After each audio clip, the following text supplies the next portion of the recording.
زما د قوم سپینګیرو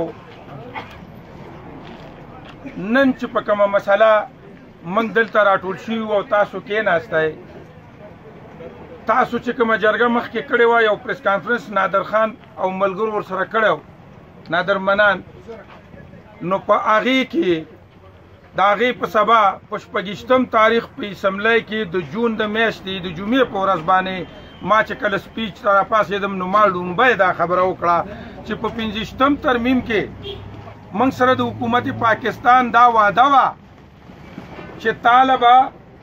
زه هغه مراد چې کم ستا دي نو دا به 10 کاله پورې تا ته ملاویږي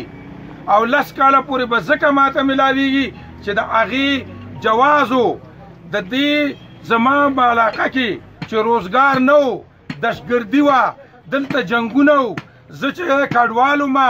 ما د دې ملک د بقا جنګ کو ما د دې ملک د سوکالۍ دپاره خپله وینه تویوله د هغې په بدل کې چې ما ته کوم مراعات ملو د حکومت را کړي نو دا یې را سره واده وکړه چې 10 کالو پورې به ملاویږي او ځکه به ملاویږي چې د راتلونکي 10 کاله کې حکومت دا واده هم ده چې دا ضلع به موږ د نورو ضلعو د ترقۍ برابر کوو نو هغې نه پس به زما روزګار روان شي زما به دلته تعلیم راشي زما به بچیان چې دی په نوکرو باندې شي نو زه به بیا د دې جوګه یم چې ژوند مې د معمول مطابق شي نو ځکه یې ما ته دغه ویلي چې دغه مراد به تا ته ملاویږي داسې نه چې دا موږ ته په خیرات کې ملاو خو زه رونو دومره خبره کوم چې راځئ د دې خبرې ته ته په ځان رسول غواړي چې دا موږ سره ولې وشو او موږ سره ولې کېږي او یوازې دا نه چې موږ سره یوازې دا وشو موږ سره دا واده هم شوې وه چې تا ته به 3% NFC ملاویږي چې د هغې نه 130 ارب روپۍ جوړېږي 3 کال روان دی ماله څوک یو پیسه نه راکوي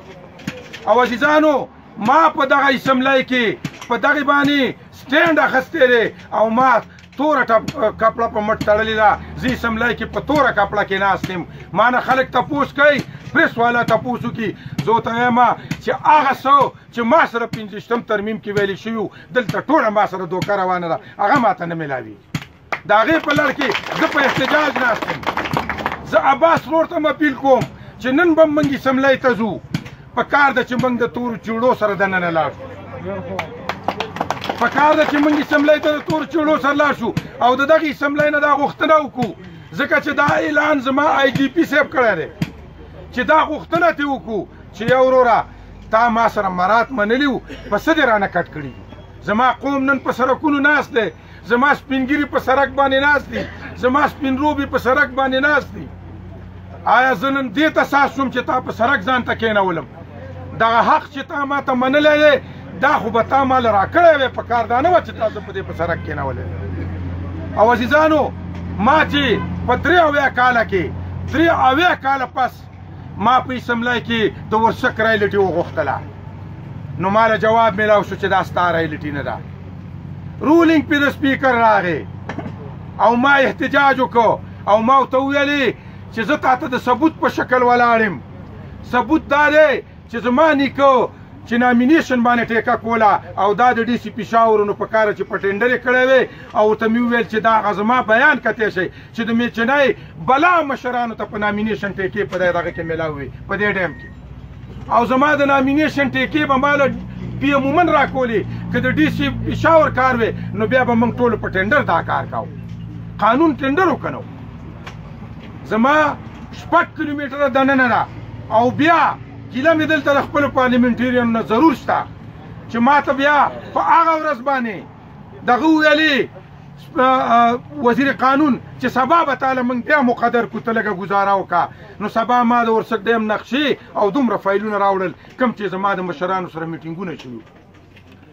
نو بیا ما له سپیکر مقننه راکوله ما د خپلو ملګرو سره جرګه وکړه چې ملګرو زه به سپیچ کوم او بیا به یې د شاجي ګل وراره ته مې وویل چې بیا سپیچ موقع رانه کړه نو بیا به احتجاج له کوزیږو نو چې سپیچ موقع رانه کړه نو احتجاج له کوشومه چې کوشومه نو یکې واجې کوشومه شاته راپسې یو ملګری راپانه شي زه دا ډېر افسوس سره ویم چې موږ تاریخ خو جوړ کړو چې زه لاړم او په اسمبلی د خیبر پښتونخوا کې لومبیا کېناستم دا به د پاکستان په تاریخ کې لیکلي چې نثار مومند او عباس الرحمن او د شاجي ګل زامن او دغسې د فاټا نور خلک دا په اسمبلی پښتونخوا کې لومبي ځل باندې راغلي دا به د پاکستان تاریخي خو په اسمبلی ختمېدو به بدترین انداز سره موږ راپاسو او دغه به هم تاریخ لیکي چې دا خلک خو رالل خو دوی د قوم دپاره هېڅ تګلاره او نه ټاکله موږ تاسو له هېڅ کار لا اوسه پورې نه دی کړی که زما ایمنې صاحب دی هم کار یې نه دی کړی او که زه یم په اسمبلی کې چغې وامه خو یوازې وامه کار پې امره نه کېږي چې ما سره